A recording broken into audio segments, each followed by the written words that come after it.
warahmatullahi wabarakatuh. Sebelum kita akan membahas materi yang akan kita bahas hari ini, izinkan saya untuk memperkenalkan diri saya, karena kata pepatah tak kenal maka tak sayang. Baik, izinkan saya untuk memperkenalkan diri saya, teman-teman. Perkenalkan, nama saya Dinda Angel Hardika Aprilia atau biasa dipanggil Angel. Di sini pada kesempatan kali ini kita akan membahas soal permasalahan sosial akibat pengelompokan sosial. Yang pertama yang akan kita bahas adalah permasalahan sosial. Apa sih permasalahan sosial? Apa definisi dari permasalahan sosial? Baik, saya memiliki dua definisi dari permasalahan sosial. Definisi yang pertama, permasalahan sosial adalah permasalahan yang menimbulkan akibat bagi banyak orang. Pasti kalian timbul pertanyaan, jadi kalau yang menimbulkan akibat atau dampak bagi banyak orang adalah permasalahan sosial? Jawabannya iya. Tapi sebelum kalian menyimpulkan permasalahan sosial itu apa, kalian harus mendengarkan definisi yang kedua. Definisi yang kedua dari permasalahan sosial. Permasalahan sosial adalah permasalahan yang dianggap berbahaya dan harus segera ditanggulangi atau segera diatasi oleh masyarakat itu sendiri. Di permasalahan sosial ini, di materi yang pertama kita bahas ini, ada faktor yang melatar belakangi permasalahan sosial. Ada dua faktor yang melatar belakangi permasalahan sosial. Faktor yang pertama itu adalah nilai dan norma. Apa sih pengertian nilai? Apa sih pengertian norma?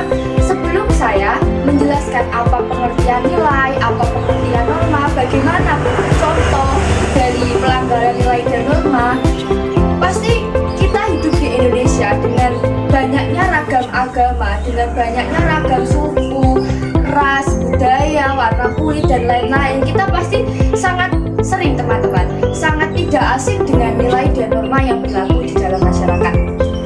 Nilai, pengertian nilai. Nilai adalah sebuah kepercayaan yang dianggap penting oleh masyarakat. Sedangkan norma adalah sebuah kesepakatan yang sudah disepakati atau sebuah hukum yang sudah disepakati di dalam suatu masyarakat. Jadi kalau pelanggaran nilai norma itu contohnya seperti apa, Kak? Pelanggaran nilai dan norma itu contoh umumnya seperti berboncengan tiga di dalam satu motor dan di bawah umur plus ugal-ugalan. Itu adalah pelanggaran nilai dan norma, karena etika berkendara yang baik adalah dua orang dan harus 17 tahun ke atas. Baik, yang selanjutnya, permasalahan sosial itu dapat berupa dua hal, manifest dan laten. Apa sih manifest? Apa sih laten itu? Nah, manifest adalah keadaan nyata atau permasalahan nyata yang mudah dilihat oleh masyarakat atau yang mudah dipahami oleh masyarakat, yang mudah diketahui oleh masyarakat. Permasalahan seperti apa itu? Kriminalitas, narkoba, kenakalan remaja. Itu adalah hal yang sangat wajar atau hal yang sangat mudah diketahui oleh masyarakat. Sedangkan laten adalah permasalahan nyata yang sulit diketahui oleh masyarakat, seperti pemanasan global akibat penggunaan energi yang tidak tepat. Baik, tadi kita sudah membahas soal permasalahan sosial. Untuk selanjutnya kita akan membahas soal pengelompokan sosial. Materi selanjutnya adalah pengelompokan sosial. Apa sih pengelompokan sosial? Pengelompokan sosial adalah mengkotak-kotakan atau memilih-milih kelompok yang lain.